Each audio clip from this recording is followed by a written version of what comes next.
Hello, good morning students. Yes, કેમ છો? બધા જ મજામાં હશો અને બધાની તૈયારીઓ પણ હવે સારી રીતે ચાલી રહી હશે. ઓકે, યસ, અહીંયા આપણે બધો ટાઈમ વેસ્ટ ના કરતા આપણે જસ્ટ જ્યાંથી બાકી છે સંભાવનાનું એમાં સ્ટાર્ટ કરીએ.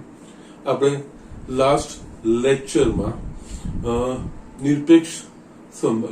નિરપેક્ષ ઘટનાઓ એ વિશે આપણે જોયું. ઓકે, એમાં આપણે સંભાવનાનો ગુણાકારનો નિયમ અને આપણે પછી નિરપેક્ષ ઘટનાઓ એ વસ્તુ જોઈએ અને બંનેમાં આપણે જે ગુણાકારનો જ વસ્તુ કરીએ છીએ. પણ એ નિરપેક્ષ ઘટનાઓમાં આપણે નિવારક ઘટનાઓ અને નિરપેક્ષ ઘટનાઓ એ બેનો ફરક સમજ્યા. એના સિવાય અવલંબી ઘટના અને નિરપેક્ષ ઘટના એ બેનો વસ્તુનો ફરક આપણે સમજ્યા.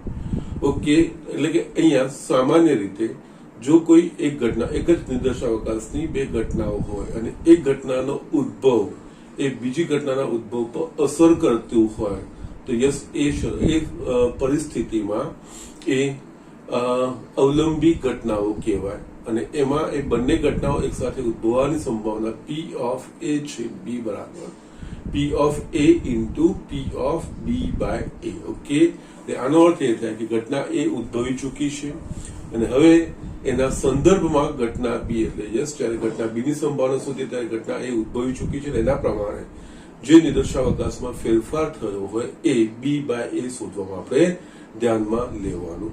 અને નિરપેક્ષ ઘટનાઓમાં બે ઘટનાઓની સંભાવના એકબીજાના ઉદ્ભવ પર અસર ના કરે. ઓકે, એટલે કે ઘટના A ઉદ્ભવે તો યસ, એ ઘટના B ના ઉદ્ભવ પર અસર ના કરે અને જો ઘટના B ઉદ્ભવી હોય તો એ ઘટના એના ઉદ્ભવ પર અસર, એટલે કે અહીંયા ઘટનાઓના ઉદ્ભવ પર અસર ના કરે. એ પરિસ્થિતિમાં યસ, એ એકબીજા પર આધારિત નથી, અવલંબી નથી. તો એ પરિસ્થિતિમાં P ઓફ A છેદ B બરાબર P of A into P of B બંને સ્વતંત્ર રીતે આપણે શોધવાની હોય છે. ઓકે, અને યસ, સામાન્ય રીતે ક્વેશ્ચન એ પણ હોય, બધી સિચ્યુએશન આપેલી હોય અને એ નિરપેક્ષ છે કે નહીં એવું આપણે ચકાસવાનું કીધું હોય તો યસ, એ પરિસ્થિતિમાં આપણે ઘટના P ઓફ A શોધવાનું, P ઓફ B શોધવાનું, P ઓફ A છેદ B શોધવાનું અને જો P ઓફ A છેદ B બરાબર P of A into P of B મળે છે એનો ગુણાકાર તો એ નિરપેક્ષ ઘટનાઓ છે, નહીં તો અવલંબી ઘટનાઓ છે એવું આપણે તારણ પર આવી શકીએ. ઓકે, તો જસ્ટ આ રીતે આનું સમપ કરવું હોય તો અવલંબી અને જે નિરપેક્ષ છે એમાં જે સામાન્ય જે પ્રયોગ આપણે કરતા હોય છે, દડાની પસંદગીનો કે યસ, પત્તું પસંદ કરવાનું હોય અથવા તો પાસો ફેંકવાનો, સિક્કો ઉછાળવાનો હોય, આ બધા જે પ્રયોગ આપણે સામાન્ય રીતે કરતા હોઈએ છીએ એમાં સામાન્ય રીતે એટલે કે યસ, પુરવણી સિવાયનું હોય તો એ અવલંબી હોય અને પુરવણી સાથે હોય તો એ નિરપેક્ષ હોય, સ્વતંત્ર હોય. ઓકે, જસ્ટ એ એક છે. પણ દરેક વખતે પછી વર્ણન આપેલું છે એના પ્રમાણે આપણે યસ એ વસ્તુ નક્કી કરવાની થશે. એટલે અહીંયા આ વસ્તુ નાવ ઓનવર્ડ્સ પહેલા તો જસ્ટ નિરપેક્ષના છે એ ફિનિશ કરીને પછી સ્વાધ્યાય તરફ જ્યારે આપણે વધીશું ત્યારે સંભાવના શોધવાની વાત કરે ઘટનાઓની ત્યારે આપણે આ વસ્તુ ધ્યાનમાં રાખવાની કે સૌથી પહેલા અવલંબી છે કે નિરપેક્ષ છે, એના પ્રમાણે પછી આપણે આગળ વધવાનું હોય છે. ઓકે, તો યસ, અહીંયા નિરપેક્ષ ઘટનાઓ પર કેટલાક દાખલાઓ છે, આપણે જોઈ લઈએ. ઉદાહરણના દાખલાઓ છે. ઓકે, હું વાંચું છું. પહેલો દાખલો, એક પાસાને ફેંકવામાં આવે છે. જો ઘટના E એ પાસા પર મળતી સંખ્યા E નો ગુણિત છે, સોરી એ 3 નો ગુણિત છે, sorry it is somewhere mistaken, 3 નો ગુણિત છે, E નો નહીં 3 નો, સોરી. અને ઘટના F એ પાસા પર મળતી સંખ્યા યુગ્મ છે તો E અને F નિરપેક્ષ ઘટનાઓ છે કે નહીં તે નક્કી કરો. અહીંયા જો કે ઘટનાઓનું તો વર્ણન કરી દીધું છે એટલે આપણે ઘટનાઓનું વર્ણન નથી કરવાનું. અને બીજું, ઘટનાઓની સંભાવના શોધવી હશે તો જે પ્રયોગ કર્યો છે પ્રયોગ સાથે સંકળાયેલ નિર્દેશાવકાશ આપણા પાસે હોવો જોઈએ. અહીંયા પ્રયોગ શું છે? એક પાસાને ફેંકવામાં આવે છે. યસ, એક પાસાને ફેંકવાની વાત છે. એક પાસાને ફેંકીએ એટલે કે એનો નિર્દેશાવકાશ આપણે બહુ સારી રીતે જાણીએ છીએ. પાસા પર 1 થી 6 અંક હોય એટલે કોઈ એક અંક આપણને મળે તો પાસાને ફેંકવાનો. યસ, એક પાસાને ફેંકવાનો જે પ્રયોગ છે એના સાથે સંકળાયેલ નિર્દેશાવકાશ આ 6 અંકો પૈકીનો કોઈ એક અંક. ઓકે, હવે અહીંયા જો ઘટના E એ પાસા એટલે કે અહીંયા સંભાવના શોધવાની હશે એટલે નિર્દેશાવકાશમાં કેટલા ઘટકો છે આપણે ખબર. એટલે અહીંયા નિર્દેશાવકાશમાં ઘટકોની સંખ્યા n of s બરાબર 6. ઓકે નાવ હવે જો ઘટના ઈ એ પાસા પર મળતી સંખ્યા 3 નો ગુણિત છે. યસ, અહીંયા ઘટનાનું વર્ણન કરેલું છે એટલે ઈ બરાબર પાસા પર મળતી સંખ્યા 3 નો ગુણિત એટલે 3 ને 6 એટલે આમાં આવશે 3 and 6 એટલે કે આનો અર્થ n of e is equals to 2 માં ઈ માં ઘટકોની સંખ્યા ઘટના ઈ માં ઘટકોની સંખ્યા આ નિર્દેશાવકાશ પૈકી f એ પાસા પર મળતી સંખ્યા યુગ્મ છે એટલે કે યસ f એ પાસા પર મળતી સંખ્યા યુગ્મ છે 2 4 ને 6 n of f is equals to 3 મળશે. યસ, હવે આપણે ઘટનાઓ નિરપેક્ષ છે કે નહીં. યસ, e અને f નિરપેક્ષ હોય તો p of e into p of f બરાબર p of e છેદ f આપણને મળે. યસ, અહીંયા e છેદ f ની શોધ ઉપર આના પરથી આપણે એટલે e છેદ f લખવું હોય તો યસ બંનેમાં સામાન્ય ઘટક એટલે કે 6 એટલે કે એનો અર્થ n of e છેદ f is equals to 8. Okay, now હવે આપણે આ બધી સંભાવનાઓ શોધવાની. અહીંયા p of e એટલે કે e માં ઘટકોની સંખ્યા છેદમાં નિર્દેશાવકાશમાં ઘટકોની સંખ્યા. e માં ઘટકોની સંખ્યા છે 2 અને 6 that is 1/3. p of f is equals to f માં ઘટકોની સંખ્યા number of elements in f અને કુલ નિર્દેશાવકાશ સેમ્પલ સ્પેસમાં ઘટકોની સંખ્યા. f માં ઘટકોની સંખ્યા છે 3 અને 6 એટલે આપણને મળશે આ 1/2.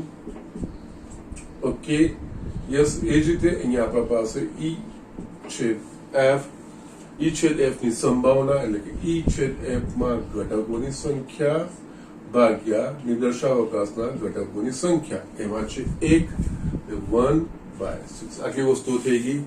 હવે જો p of a છેદ e છેદ f બરાબર p of e into p of f થઈ જાય તો એ નિરપેક્ષ ઘટનાઓ છે. તો અહીંયા આપણે ચકાસીએ p of e into p of f. p of e આપણા પાસે છે 1/3 into p of f 1/2 is equals to 1/6 છે. ઓકે, માટે અહીંયા p of e છેદ f બરાબર p of e into p of f મળે છે. માટે ઘટનાઓ e અને f નિરપેક્ષ ઘટનાઓ છે.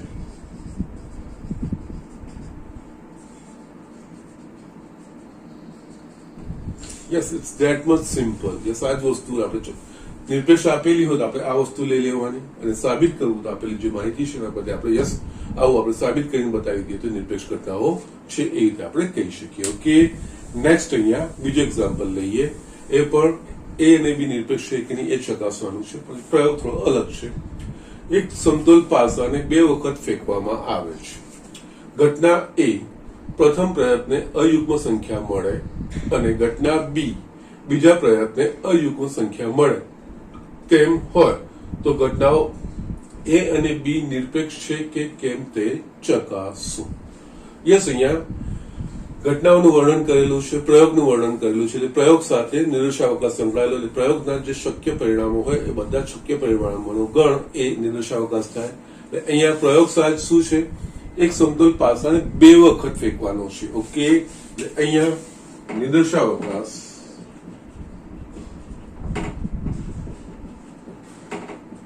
s બરાબર પહેલી વખત ફેંકી તેમાં 1 થી 6 પૈકીનો કોઈ એક અંક આવે, બીજી વખત ફેંકવાનો છે બીજી વખત બી 1 2 3 4 5 6 બધા ઘટકો લખવાની જરૂર નથી. ઘટકોની સંખ્યા નિર્દેશાવકાશમાં 6 ગુણ્યા 6 એટલે કે 36 થઈ જશે. હવે જે પ્રમાણે ઘટનાઓનું વર્ણન કરેલું છે એ પ્રમાણે આગળ જોતા જઈએ. એ પ્રથમ પ્રયત્ને અયુગ્મ સંખ્યા મળે છે એટલે કે યસ પ્રથમ પ્રયત્નમાં એટલે કે આ પહેલી વાર પ્રયત્નમાં પાસો છે એમાં અયુગ્મ સંખ્યા મળે છે, બીજાનો કોઈ પણ હોઈ શકે છે. એટલે અહીંયા એ લખવું હશે તો એ ઘટના આ રીતે થશે. પ્રથમ પ્રયત્ને 1 3 5 અયુગ્મ મળે છે અને યસ આમાં 6 પૈકી કોઈ પણ હોઈ શકે. તો આના પરથી આપણે યસ ઘટકો બધા જ લખવાની જરૂર નથી. કોઈ ઘટકો કેટલા થશે એ વિચારવાનું છે.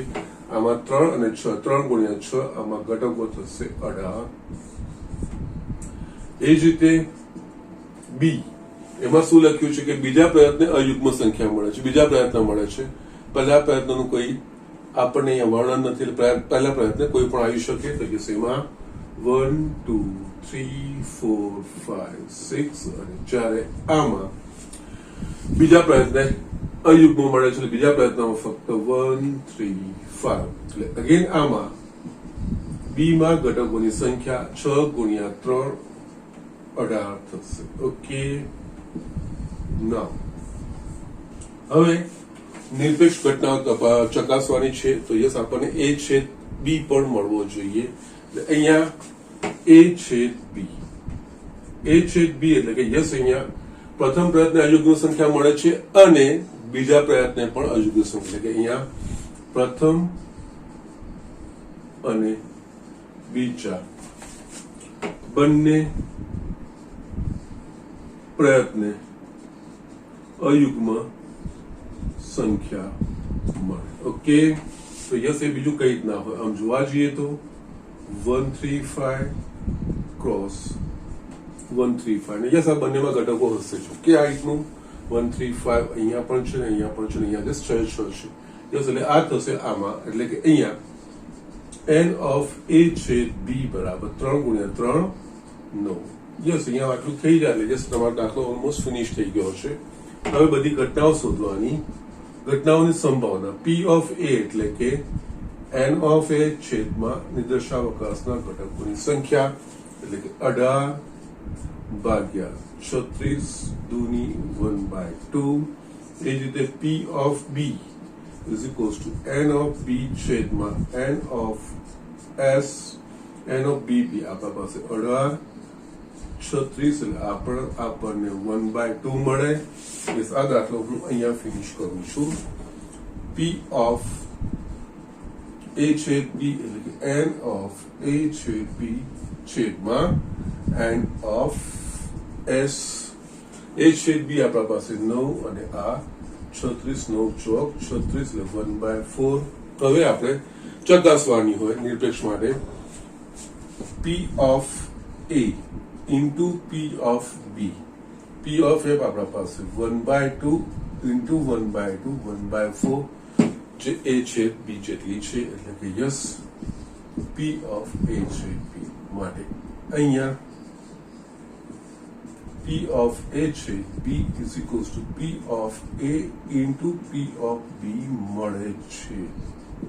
માટે ઘટનાઓ a અને b નિરપેક્ષ ઘટનાઓ છે. That's it. It's as simple as that. Okay, at least બહુ સરળતાથી કરવાનું છે, કોઈ પેનિક નથી થવાનું. સ્ટેપ બાય સ્ટેપ આગળ વધતું જવાનું છે. જે શક્ય હોય તો નિર્દેશાવકાશ લખવાનો હોય છે, નહીં તો ઘણી વાર ઘટકો આપેલા આપતો છે, એ પ્રમાણે ઘટકો પરથી આપણે સંકેતો પ્રમાણે લખીને આગળ વધતા જવાનું હોય. Okay, so these are the things. અહીંયા રીડિંગ સમજવાની.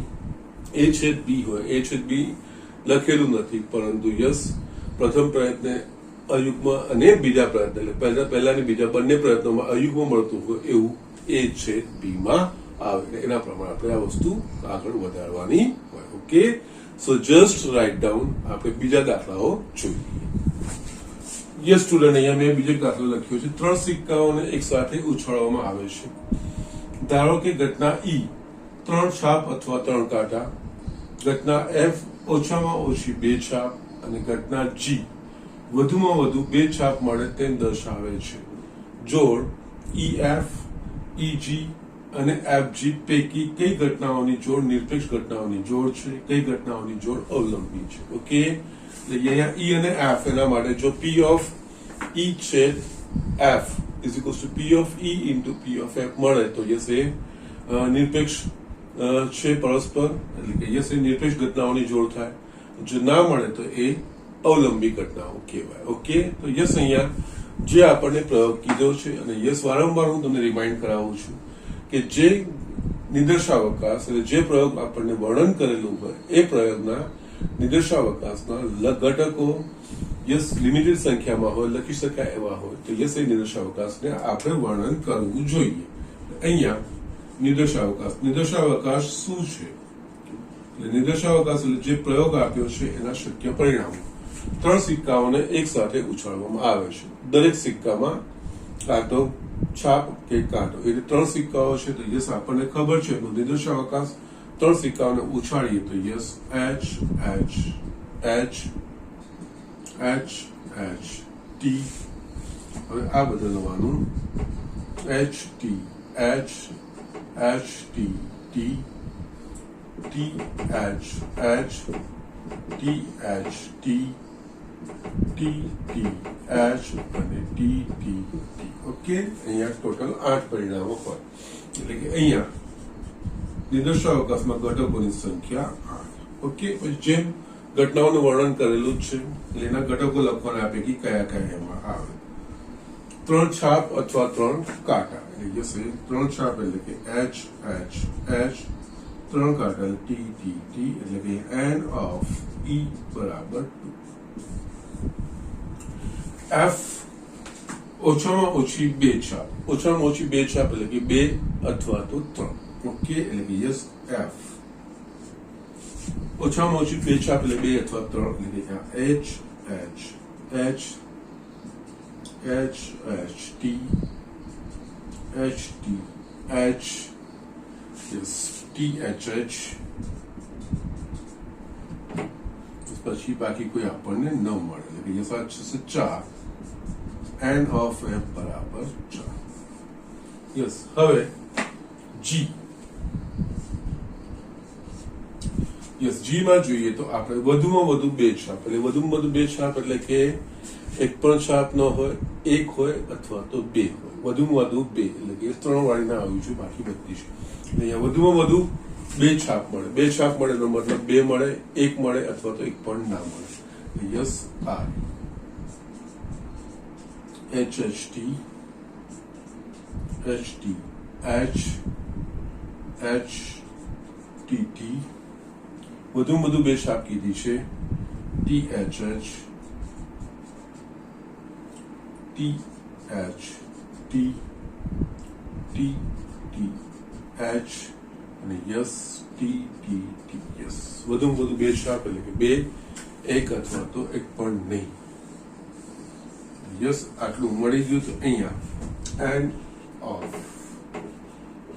G બરાબર 7. એના સિવાય બાકીના બધા જ આપણને મળી ગયા. ઓકે, યસ, હવે અહીંયા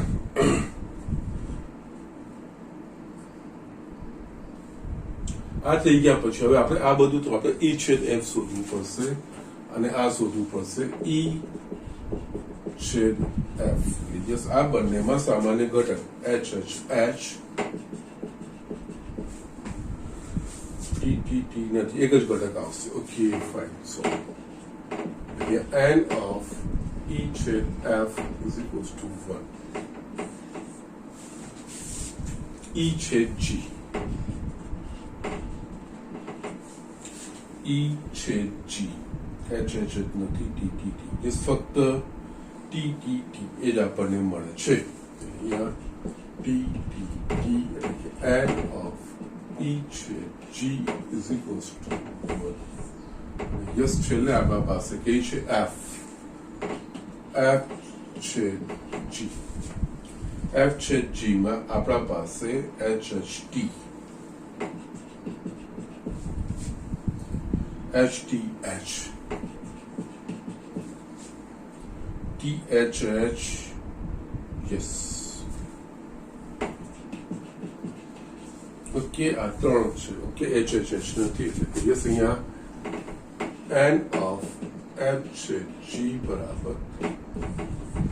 યસ, હવે બધું જ આપણે ચકાસવાનું છે તો યસ P of E આ બધી આપણે ઘટનાઓ શોધવી પડશે. આ 3 લખ્યું છે, 3ની ઘટનાઓ શોધી કાઢે એટલે સંભાવનાઓ. અહીંયા P of E એટલે કે યસ એમાં ઘટકોની સંખ્યા 2 ભાગ્યા નિર્દેશાવકાશમાં ઘટકોની સંખ્યા 8 એટલે કે 1/4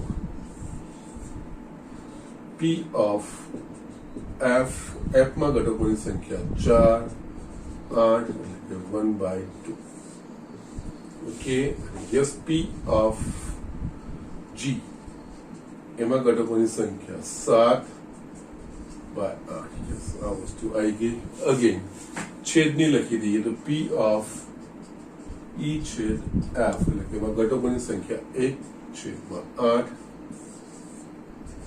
p of e છેદ g એમાં પણ 1/8 અને યસ p of f છેદ g 3/8 ઓકે યસ આ બધી વસ્તુઓ મળી ગઈ હવે એક પછી એક ક્રમમાં ચકાસતા જઈએ અહીંયા એક પછી એક ક્રમ ચકાસવાની વાત આવશે ત્યારે અહીંયા પહેલું છે e એટલે કે p of e into p of f 1/4 into 1/2 is equals to 1/8 તો p of e છેદ f જેટલું છે યસ p of e છેદ f નેક્સ્ટ બીજી માટે e અને g તો p of e into p of g 1/4 અને 7/8 7/32a e છેદ g જેટલી છે કે નહીં which is not equals to p of e છેદ g and just 3g p of f છેદ g sorry p of f into p of g 1/2 into 7/8 7/16 જે e f છેદ e g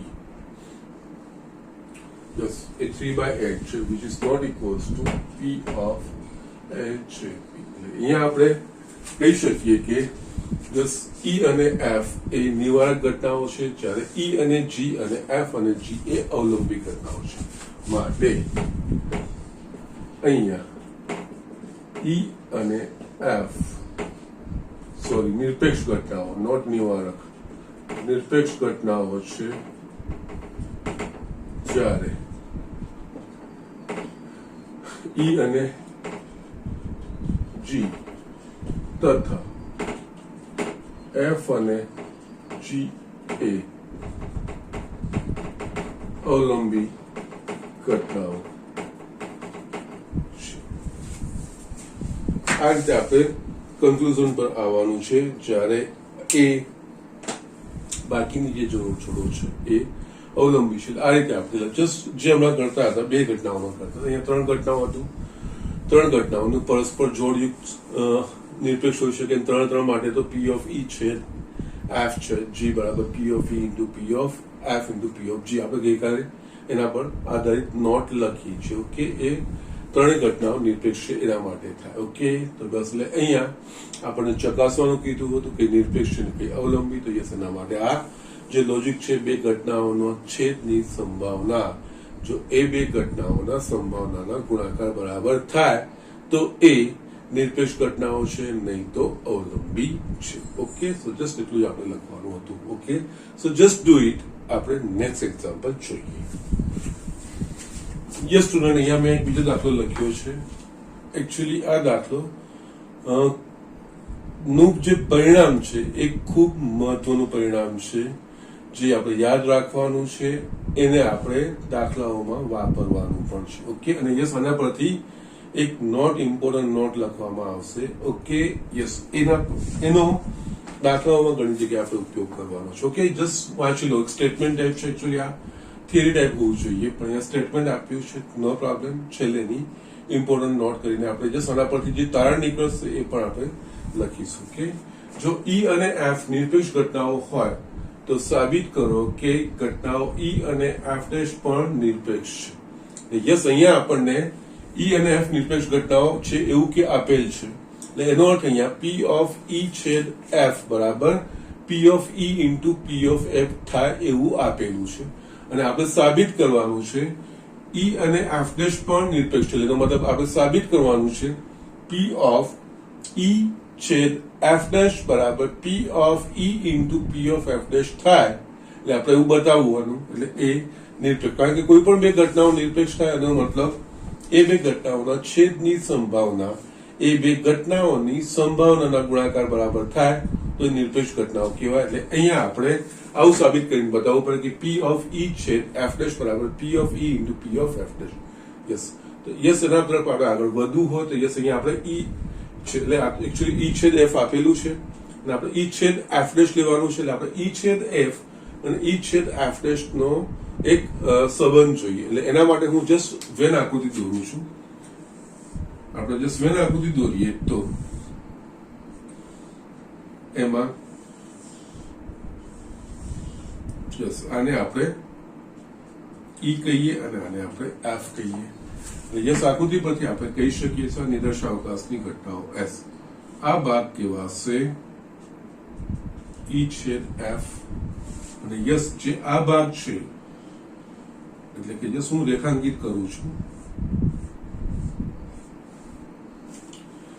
ઈ છેદ એફ ડેશ, ઈ અને F dash એટલે કે આના સિવાયનો અને ઈ એનો છેદ, એટલે કે આ ભાગ છે ઈ છેદ એફ ડેશ, આ જે રેખાંકિત કરેલો ભાગ છે, અને એ જ રીતે આ વસ્તુ થાય યસ એફ છેદ ઈ ડેશ, આ વસ્તુ થાય.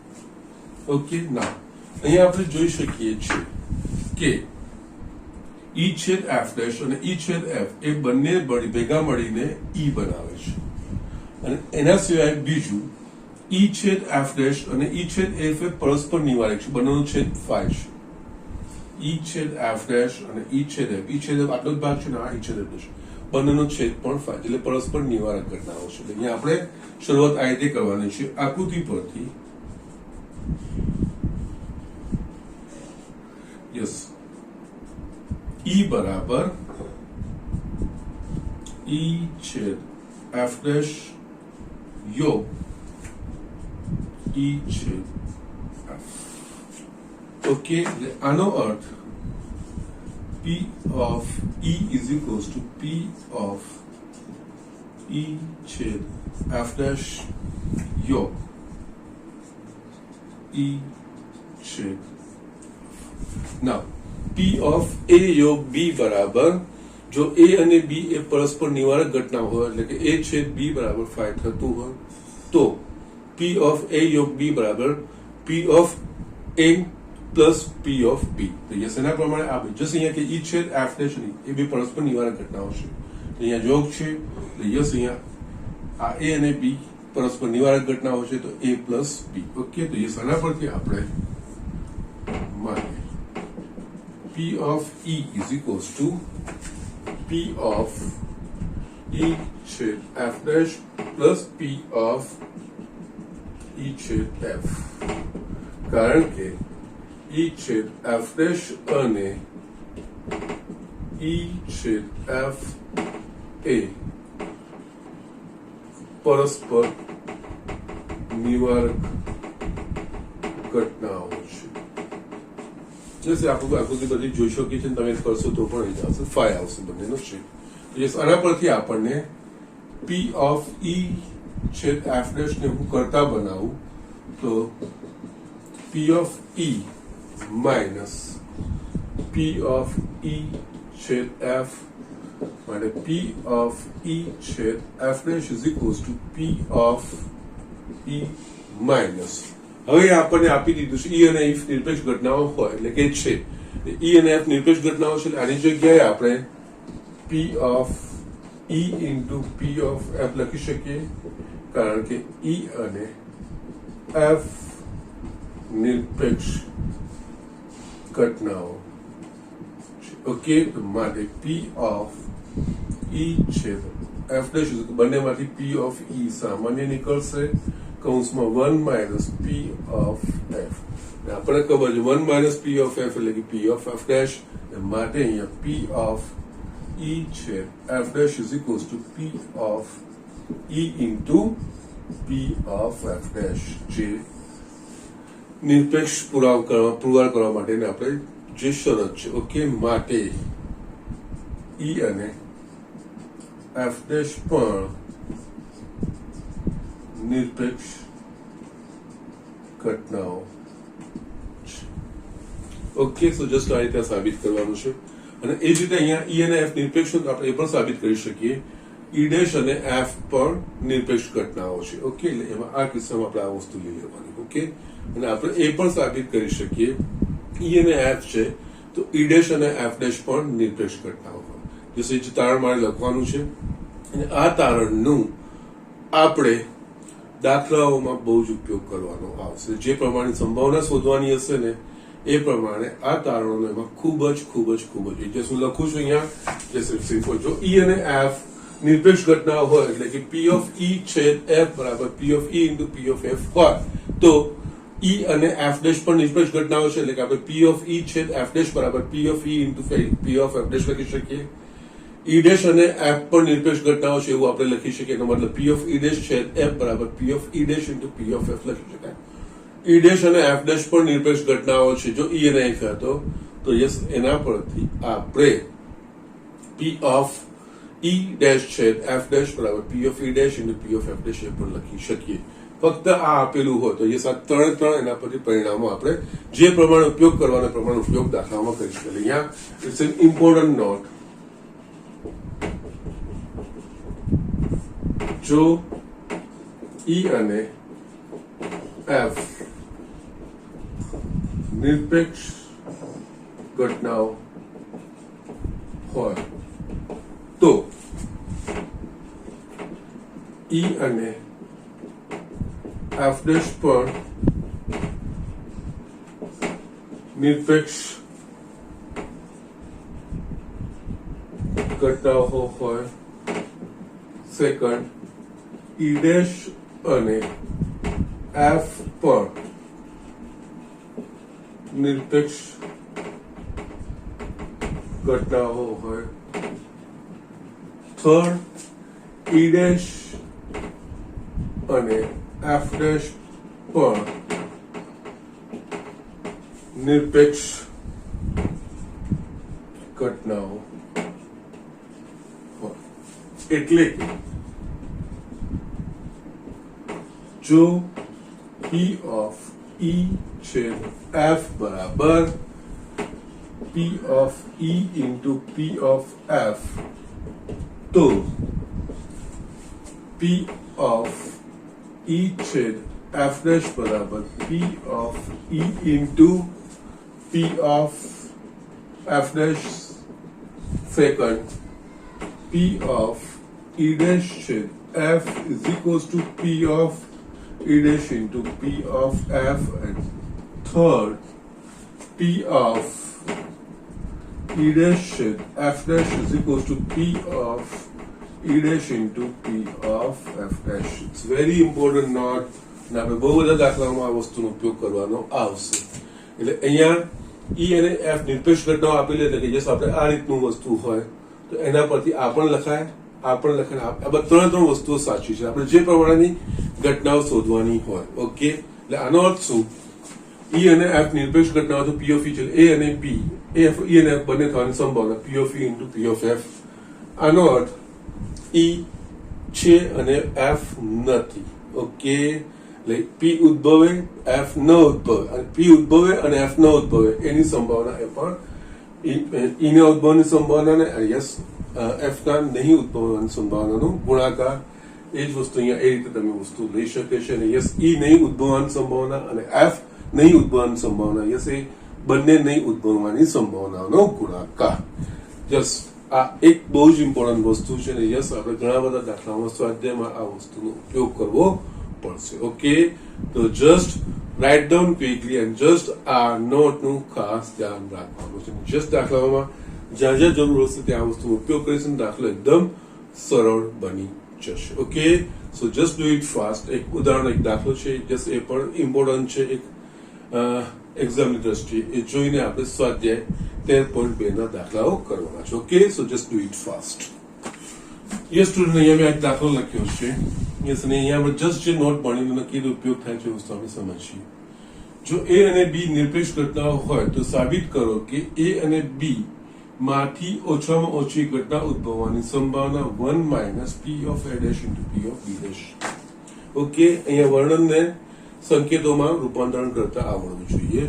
પહેલા તો અહીંયા એ અને બી આપણને નિરપેક્ષ ઘટનાઓ છે એટલે આપણે અહીંયા એનો ઉપયોગ કરી શકીએ કે પી ઓફ એ છે બી બરાબર P of A into P of B. Yes, એ વસ્તુ છે.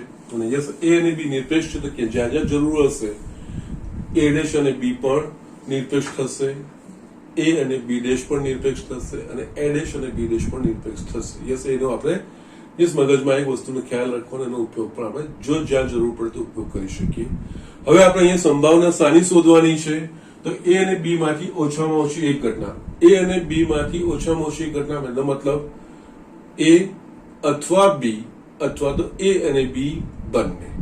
ઓકે, એ અને બી બંને માંથી ઓછામાં ઓછી એ અથવા બી અથવા એ અને બી બંને. આ ત્રણ શક્યતાઓ. આ ત્રણ શક્યતાઓ શામાં હોય તો એના યોગમાં હોય. એ યોગ બી એટલે કે એ અથવા બી અથવા એ અને બી બંનેમાં હોય તે. ઓકે, તો યસ, અહીંયા આપણે એ રીતે શરૂઆત કરીએ. એકચ્યુઅલી આપણે પી ઓફ એ યોગ બી બરાબર આ વસ્તુ સાબિત કરવાનું છે. ઓકે, નાઉ અહીંયા પી ઓફ યસ એ અને બી માંથી ઓછામાં ઓછી એક, આની આપણે સંભાવના શોધવાની છે. એ અને બી ઓછામાં ઓછી એક એટલે કે અહીંયા આપણે શોધવાનું છે પી ઓફ એ યોગ બી. અહીંયા આપણા પાસે છે એ અને બી નિરપેક્ષ ઘટનાઓ છે એટલે કે પી ઓફ એ છે બી બરાબર P of A into P of B. એનો આપણે ઉપયોગ કરી શકીએ છીએ. અહીંયા યોગ છે, યોગને છેદમાં પરિવર્તન કરવું તો આપણા પાસે ધ મોર્ગનનો નિયમ છે એના પ્રમાણે 1 માઇનસ પી ઓફ એ યોગ બી ડેશ લખી શકીએ. કારણ કે આપણને ખબર છે પી of A is equal to 1 minus P of A dash. તો યસ, એના પ્રમાણે અગેન સોરી આ તો સંભાવના. હવે ધ મોર્ગનનો નિયમ આવશે. અહીંયા 1 માઇનસ પી ઓફ એ યોગ બી ડેશ એનો મતલબ પી ઓફ એ ડેશ છેદ બી ડેશ ધ મોર્ગનનો નિયમ. ઓકે, તો યસ, અહીંયા હવે એ અને બી નિરપેક્ષ હોય તો એ ડેશ અને બી ડેશ બી નિરપેક્ષ હોય. એ ડેશ અને બી ડેશ નિરપેક્ષ હોય એટલે મળતા આપણે લખી શકીએ પી ઓફ એ ડેશ છે બી ડેશ બરાબર P of A dash into P of B dash. Yes, અહીંયા 1 minus P of A dash into P of B dash. Yes, કારણ કે એ ડેશ અને બી ડેશ નિરપેક્ષ. તમારો જવાબ આવી. આ રીતે જે ઇમ્પોર્ટન્ટ જે નોટ લખી છે એનો ઉપયોગ આ રીતે આપણે કરવાનો હોય છે. ઓકે, જે તમને ફક્ત એ અને બી નિરપેક્ષ કીધું તો યસ, એના પરથી યસ બીજા ત્રણ કન્ક્લુઝન જે પ્રમાણે આપણે ઉપયોગ કરવાનો આવે એ અને બી ડેશ નો, એ ડેશ અને બી નો, એ ડેશ અને બી ડેશ નો યસ એનો આપણે ઉપયોગ કરી શકીએ છીએ. આ જ વસ્તુ છે અને આ જ વસ્તુ સાબિત કરવા માટે આપણે વાપરીશું. Okay, so just do it fast. હવે સ્વાધ્યાય 13.2 ના કેટલાક દાખલો આપણે જોઈએ. યસ સ્ટુડન્ટ, અહીંયા સ્વાધ્યાય 13.2 નો મેં ત્રીજો દાખલો લખ્યો છે. જે વાંચું છું. નારંગીના ખોખામાંથી યાદચ્છિક રીતે પુરવણી વગર 3 નારંગી પસંદ કરીને તે ખોખાને તપાસવામાં આવે છે. જો તમામ 3 નારંગીઓ સારી હોય તો ખોખાનો વેચાણ માટે સ્વીકાર કરાય છે, અન્યથા તેનો અસ્વીકાર કરવામાં આવે છે. જો ખોખામાં સમાવિષ્ટ 15 નારંગી પૈકી 12 સારી અને 3 ખરાબ હોય તો તેને વેચાણ માટે મંજૂરી મળે તેની સંભાવના શું? ઓકે, અહીંયા આપણે નારંગી તપાસીને એને વેચાણ માટે મોકલવાની જે સિસ્ટમ છે એ વસ્તુ અહીંયા લખેલી છે.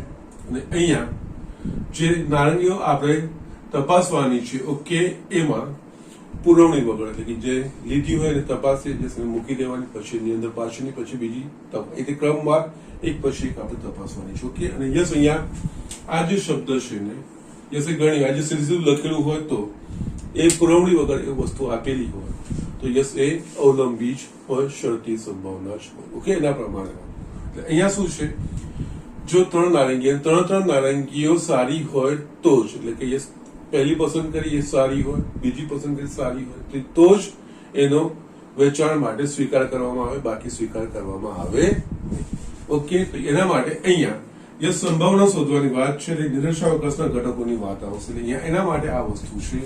ખોખામાં કુલ નારંગીઓ છે 15, એ પૈકી 12 સારી અને 3 ખરાબ. એટલે કે અહીંયા યસ 12 સારી પ્લસ 3 ખરાબ બરાબર કુલ 15 નારંગીઓ ઓકે. યસ હવે અહીંયા એક પછી એટલે આ ત્રણ ઘટનાઓને યસ પ્રથમ પસંદ થયેલ પસંદ નારંગી સારી છે એવું. એટલે કે અહીંયા ધારો કે ઘટનાઓ એ પ્રથમ પસંદ થયેલ નારંગી, કારણ કે આપણે યસ ત્રણ સારી હોય એની સંભાવના શોધવાની છે. નારંગી સારી છે. બીજી પસંદ થયેલ નારંગી સારી છે અને સી ત્રીજી પસંદ થયેલ નારંગી સારી છે ઓકે. આ ત્રણ સારી છે એવું હોવું જોઈએ. યસ અહીંયા પસંદ કરીએ પુરવણી વગર પસંદગી છે એટલે કે યસ બી એ એને સાપેક્ષ થશે અને સી એ અને બી ને સાપેક્ષ થશે ઓકે. કારણ કે એના પ્રમાણે પુરવણી વગર એટલે કે યસ પછી જે નિરક્ષાવકાશ છે એ સીમિત થતો જશે. એનામાંથી જે આપણે ઈચ્છિત છે વસ્તુમાં પણ ફેરફાર થતો જશે ઓકે. યસ તમે અહીંયા લખી શકો અહીંયા પસંદગી પુરવણી વગર છે માટે ઘટના બી એ, કારણ કે પહેલી ઘટના એ છે કે એક ઘટના થાય પછી યસ એના સાપેક્ષ બીજી ઘટના બી એ ઘટના એને સાપેક્ષ થાય તથા ઘટના સી એ ઘટના એ અને ઘટના બી ના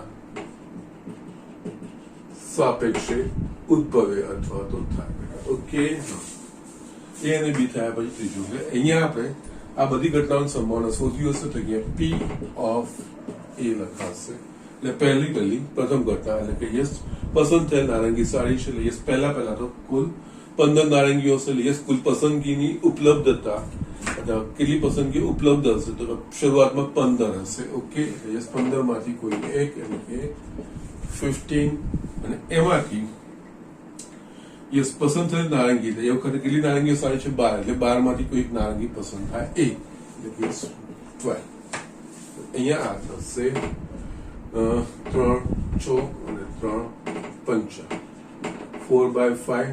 હવે બી બાય એ યસ કારણ કે એ નારંગી પસંદ કરી દીધી છે યસ એ સારી હોય તો યસ બીજી આપણે ચકાસવાનું છે એમાં પુરવણી સિવાય છે. હવે આપણે નારંગી પાછી આપણે મૂકવાની નથી. હવે સેકન્ડ એ પણ સારી હોય એના માટે પણ હવે એક પસંદ થઈ ચૂકી છે પુરવણી વગર છે પાછી આપણે મૂકવાની નથી એટલે બાકી રહેશે 14 નારંગી. 14 એટલે બીજી બી ઘટના વખતે આપણા પાસે જે ઉપલબ્ધ પસંદગી હશે એ ટોટલ 14 હશે. એમાંથી યસ પ્રથમ પસંદ થયેલ એટલે કે એ થઈ ગઈ એટલે સારી નારંગી આવી ગઈ છે. હવે બીજા પ્રયત્નમાં એક સારી નારંગી ઓછી થઈ ગઈ હશે એટલે યસ બાકીની 11 પૈકીની એક હશે એટલે 11/14 અને yes P of C by A છે બી. યસ આનો અર્થ મેં તમને સમજાવ્યો છે. એ અને બી ને સાપેક્ષે સી એટલે એ અને બી થઈ ગઈ છે હવે સી થવાની સંભાવના. હવે અહીંયા ત્રીજી જયારે આપણે નારંગી પસંદ કરી ત્યારે 2 નારંગી આપણે પુરવણી વગર પસંદ કરી દીધી છે બાકી રહી કોખામાં 13 નારંગીઓ પસંદગીની ઉપલબ્ધતા 13 અને આમાં પહેલા અને બીજા પ્રયત્ને સારી નારંગીઓ આપણા પાસે આવી ગઈ હોય તો યસ ત્રીજા પ્રયત્ને આમાંથી 2 નારંગીઓ ઓછી હોય અને સારી નારંગીની જે પસંદગીની ઉપલબ્ધતા હોય એ 10 થઈ ગઈ હોય એટલે અહીંયા 10 ઓકે. તો યસ માટે હવે 3 નારંગીઓ એટલે 3 નો છે માટે યસ 3 નારંગીઓ સારી હોય તેની સંભાવના, એનો અર્થ P of A છેદ B છેદ C અને યસ P of A ઉદ્ભવે છે, પૂર્વનિર્મિત સિવાય છે, એના સાપેક્ષ ઘટના B ઉદ્ભવે છે અને એના સાપેક્ષ ઘટના C, A અને B ના સાપેક્ષ A છેદ B. યસ, હવે આ સિમ્પલી ગુણાકાર કરવાનો 4/5 into 11/14 into 10/30. ઓકે, 5 દૂની 10, 2 દૂની ને 2 27. ઓકે, આપણા પાસે થશે 44/91. એટલે અહીંયા છેલ્લે વેચાણ માટે, ખોખાને વેચાણ માટે મંજૂરી મળે એની સંભાવના 44 માટે ખોખાને વેચાણ માટે મંજૂરી મળે તેની સંભાવના 44/91.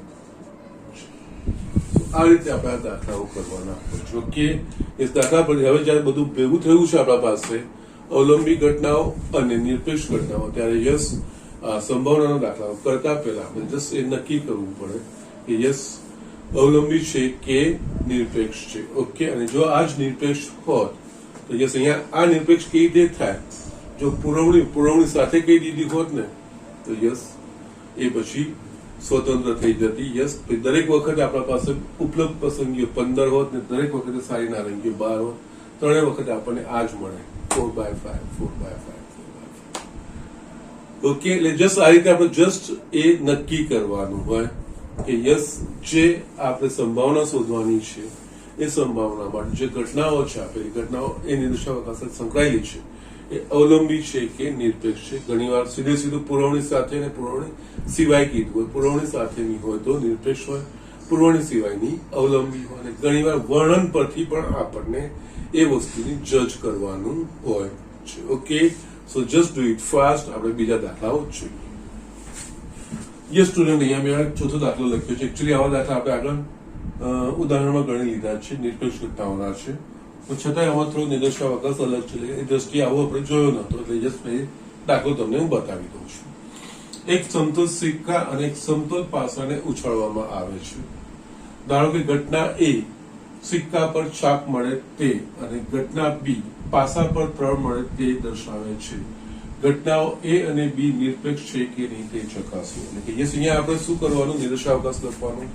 નિર્દેશાવકાશ પરથી A અને B ના ઘટકો લખવાના, A છેદ B ના ઘટકો લખવાના, A B અને A છેદ B ની સંભાવના શોધવાની, અને જો A અને B ની સંભાવનાનો ગુણાકાર A અને B છેદ A છેદ B ની સંભાવનાનો બરાબર થઈ જાય તો યસ એ નિરપેક્ષ છે એવું આપણે બતાવવાનું હોય. એટલે અહીંયા ફર્સ્ટ નિર્દેશાવકાશ. ઓકે, નિર્દેશાવકાશ એટલે પ્રયોગ કયો છે એ વસ્તુ. પ્રયોગમાં એક સમતોલ સિક્કા અને એક સમતોલ પાસાને, એક સમતોલ સિક્કાને ઉછાળે એટલે બે પરિણામો, છાપ કે કાંટો, અને યસ એક પાસો ઉછાળે એટલે યસ 1 થી 6 પરિણામો. અહીંયા આ નિર્દેશાવકાશ રીતે લખાશે, આ સિક્કો ઉછાળવાનો પ્રયોગ અને પાસો ફેંકવાનો પ્રયોગ.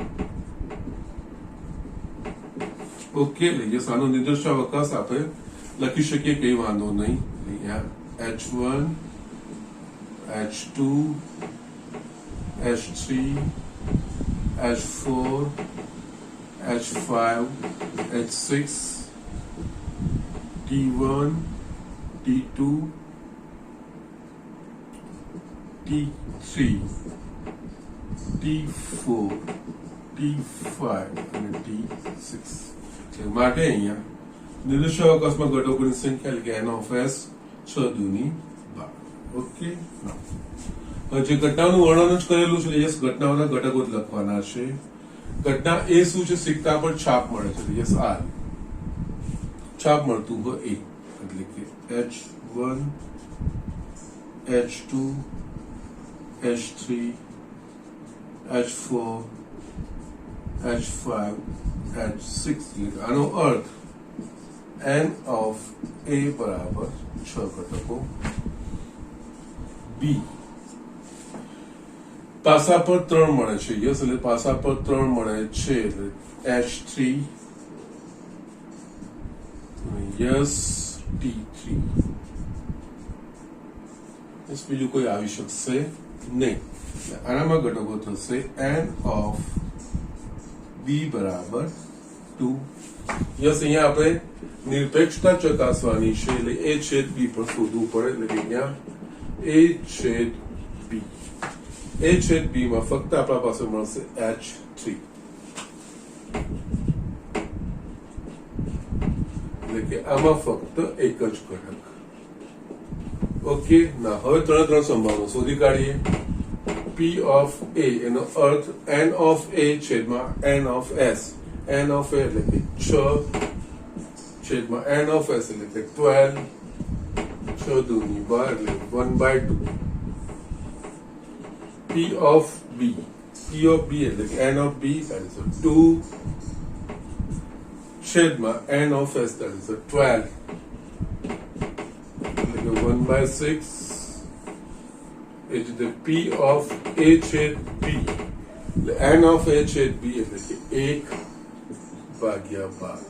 યસ, હવે આ બેનો ગુણાકાર કેસ અહીંયા થઈ જશે. તો અહીંયા આપણે બતાવવાનું, અહીંયા P of A into P of B બરાબર 1/2 into 1/6 is equals to 1/12 કે જે P of A છેદ B માટે A અને B નિરપેક્ષ ઘટનાઓ છે. યસ, આ રીતે આપણે દાખલો કરવાનો છે. ઓકે, તો યસ, ઝડપથી લખી લો. હજુ બી આજે આપણે એકાદ દાખલો બીજો જોઈએ. Do it fast. Yes student, અહીંયા મેં 7મો દાખલો લખ્યો છે અને યસ ઇઝી છે અને ઇમ્પોર્ટન્ટ દાખલો છે. ઓકે, યસ, અહીંયા આપણે જોઈએ. આપેલ ઘટનાઓ A અને B માટે P of A is equals to 1/2, P of A યોગ B બરાબર 3/5 અને P of B બરાબર P સ્મોલ p આપેલ છે. જો ઘટનાઓ પરસ્પર નિવારક અને બે નિરપેક્ષ હોય તો P શોધો. એટલે અહીંયા આપણે બે કિસ્સાઓમાં A અને B નિવારક છે તો યસ આ P એટલે કે P of B ઘટના B ની સંભાવના શું છે A, અને જો A અને B નિરપેક્ષ હોય તો યસ એ કિસ્સામાં B ની સંભાવના. એવું આપણે અહીંયા શોધવાનું છે. આપણે P of A યોગ B આપ્યું છે અને યસ આપણે P of B શોધવાનું છે. ઓકે, તો યસ નિવારક અને નિરપેક્ષનો મેં તમને સંદર્ભ સમજાવ્યો છે. નિવારક એટલે બે ઘટનાઓનો છેદ phi એટલે એની સંભાવના 0. અહીંયા એક પછી એક આપણે કિસ્સાઓ લઈએ. તો પહેલું, જો A અને B યસ A અને B પરસ્પર નિવારક ઘટનાઓ હોય. યસ, A અને B પરસ્પર નિવારક ઘટના હોય એનો મતલબ A છેદ B બરાબર 5 એટલે કે એનો અર્થ P of A છેદ B બરાબર P of 5 is equals to 0. અથવા તો P of A યોગ B માટે P of A plus P of B લખાય. ઓકે, નાવ A યોગ B આપ્યું છે A અને B અને આપણે આ વસ્તુ મળી ગઈ છે. હવે P of A યોગ B બરાબર P of A plus P of B minus P of A છેદ B. યસ, અહીંયા P of A યોગ B આપણને આપ્યું છે 3/5, P of A 1/2, P of B છે P જે આપણે શોધવાનું છે. A અને B નિવારક ઘટના છે આ 0 માટે P is equals to 3/5 minus 1/2. એટલે અહીંયા આપણને P બરાબર 10 નસા એટલે યસ અહીંયા 6 થશે -5. તો yes P is equals to 1/10. Okay, તો યસ અહીંયા આ રીતે આપણે આ વસ્તુ P is equals to નિવારક હોય તો યસ P નું મૂલ્ય 1/10 થાય. અને હવે સેકન્ડ આપણે પરસ્પર A અને B નિરપેક્ષ ઘટનાઓ હોય. યસ, એ વસ્તુ આપણે જોવાની છે અહીંયા. કે આનો અર્થ અહીંયા P ઓફ A છે B બરાબર P of A into P of B લેવાનું.